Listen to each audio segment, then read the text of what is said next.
Assalamualaikum warahmatullahi wabarakatuh. Saya Oktia Nurwanti dengan NPM C0C023-021 bersama teman saya Lesti Lestari, NPM C0C023018. Di sini kami akan membahas dan berbincang-bincang masalah hak paten. Berikut terlebih dahulu kami akan menampilkan contoh kasus dari hak paten.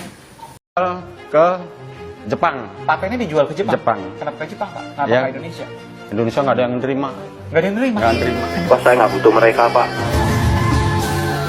Nggak butuh, saya udah dibantai habis, Pak. Nggak mau.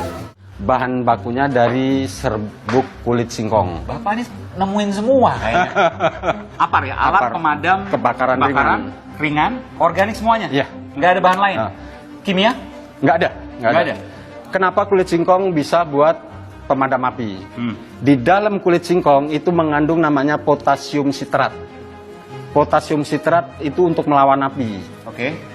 Nah, ini kalau diaplikasikan, sistem kerjanya juga bukan menutup oksigen, memutus mata rantai reaksi pembakaran. Ini pemadam juga, cuman saya bikin yang sistem lempar. Sistem lempar ini ya? Iya. Jadi, oh ini apa ini? Kayak styrofoam? Ah, ini dibungkus sama styrofoam. Oke, busa itu Busa, ya, Pak? ya, betul, lah, gabus. Oke.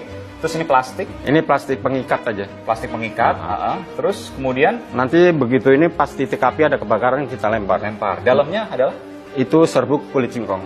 kulit singkong juga? Kulit singkong juga. Bubuknya murni kulit singkong? Kulit singkong. Nggak ada kimia yang lain? 99% Kulit singkong? kulit singkong. 1% mungkin katalis Iya, dan sebagainya iya. untuk mempercepat reaksi Betul. dan sebagainya. Yang untuk anti gumpalnya apa kan harus Oh ada iya, gitu oke. ya. Dijual Pak, kok saya lihat ada ini. Ini patennya udah saya jual ke Jepang. Patennya dijual ke Jepang? Jepang. Kenapa ke Jepang Pak? Kenapa Ya. ke Indonesia? Indonesia nggak ada yang nerima. Nggak ada yang nerima? Nggak nerima. Kenapa? Barang begini bagusnya nggak nerima. Karena? Ya karena apa? Karena kalau ada barang murah kan nggak mau pemerintah kita. Berapa harganya? Harganya cuma 200.000. Kalau yang apar biasa yang beli itu berapa? Itu sampai 275 sampai 300 ribu. ribu. Ini 200.000? 200.000. Ya kurang lebih setengahnya lah ya. Betul. Kita coba ya Pak ya. Pihak otomotif di Milan ini antusias sekali, Pak. Ya, Iya. Pak Misal, tapi nggak sayang Pak, ini teknologinya malah diberikan kepada negara asing begitu. Kenapa kemudian tidak Saya dikembangkan? nggak sayang, Pak. Nggak sayang. Nggak sayang. Yang penting saya ini kan istilahnya kalau dapat duit dari sana saya bisa melanjutkan riset kembali. Saya kan butuh dana juga. Memang saya nggak mau didanain dari pihak manapun. Pak Misal, tapi sebetulnya apa sih yang mungkin bisa dilakukan oleh pemerintah maupun BRIN begitu untuk bisa membantu mengembangkan Ikuba ini? Pak, saya nggak butuh mereka, Pak. Nggak butuh, saya udah dibantai habis, Pak. Nggak mau. Pak Misal, terakhir Pak Misal, Bapak mau jual berapa teknologinya kalau mereka datang ke Indonesia? Itu mau saya tawarkan 15 miliar, Pak. Nah, dari video yang ditampilkan tadi merupakan contoh kasus dari hak paten. Apa sih kesimpulannya? Oke, jadi dari berita tadi, ringkasnya, si Arianto Misel, itu seorang profesor yang berhasil menemukan apar atau alat pemadam api ringan. Nah, si Arianto Misel ini sudah mematenkan hasil temuannya, tetapi di Indonesia sama pemerintahan sama masyarakat itu tidak apa sih istilahnya? Tidak diterima. Ya, tidak diterima, sehingga si Arianto Misal ini memilih untuk menjual hak patennya ke luar negeri, lebih tepatnya ke Jepang. Nah, di sana penemuannya diterima dan si Arianto Misal ini mendapat bayaran untuk melakukan riset lebih lanjut. Nah, dari berita tersebut kita akan membahas mengenai hak paten. Nah, pengertian dari hak paten ini kira-kira apa sih, Kak Okti? Nah, hak paten ini adalah salah satu dari sebagian hak kekayaan intelektual atau yang biasa disebut dengan haki. Nah, haki ini terdiri dari 3 macam, yaitu ada yang pertama ada hak cipta, kemudian hak merek, dan yang terakhir itu yang akan kita bahas saat ini adalah hak paten. Nah, untuk hak cipta ini, dia ini memberi perlindungan kepada hasil ciptaan di bidang seni. Kemudian untuk hak merek itu untuk memberikan perlindungan kepada merek atau brand produk. Nah, sedangkan untuk yang hak paten ini, dia memberi perlindungan kepada hasil ciptaan di bidang teknologi. Nah, oke teman-teman, hak paten ini terdiri dari dua. Yang pertama ada hak paten sederhana dan yang kedua ada hak paten biasa atau biasanya di masyarakat disebutnya hak paten saja. Hak paten sederhana masa berlakunya 10 tahun, sedangkan kalau hak paten biasa berapa sih? 20 tahun. Ya. Ya. Iya, Sekitar 20 tahun.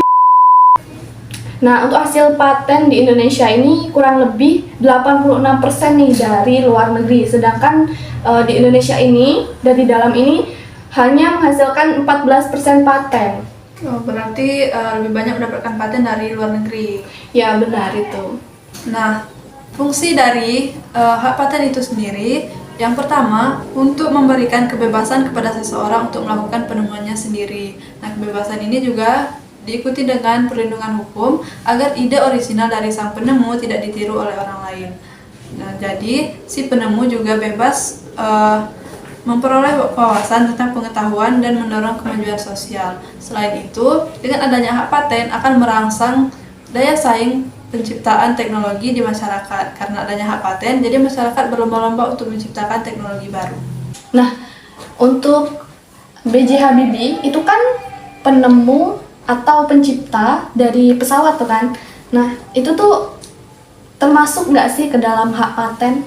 Nah, untuk temuan dari B.J. Habibie yang kita tahu penemuan pesawatnya itu termasuk ke dalam hak paten karena penemuannya itu di bidang teknologi. Nah, selain dari penemuan Habibie, kita tahu juga penemuan dari Thomas Alva Edison yang menemukan lampu pijar, atau ada Alexander Graham Bell nih yang menciptakan telepon. Jadi tidak ada orang lain yang bisa mengklaim dirinya sebagai penemu lampu pijar atau penemu telepon karena temuannya tadi sudah diciptakan atau sudah dibuat nih hak patennya. Oh, berarti ketiga orang itu termasuk ke dalam hasil pencipta dari hak paten itu tadi? Pencipta. Salah gitu. Bahasanya bukan pencipta ya, tapi orang yang memiliki hak paten. Oh ya.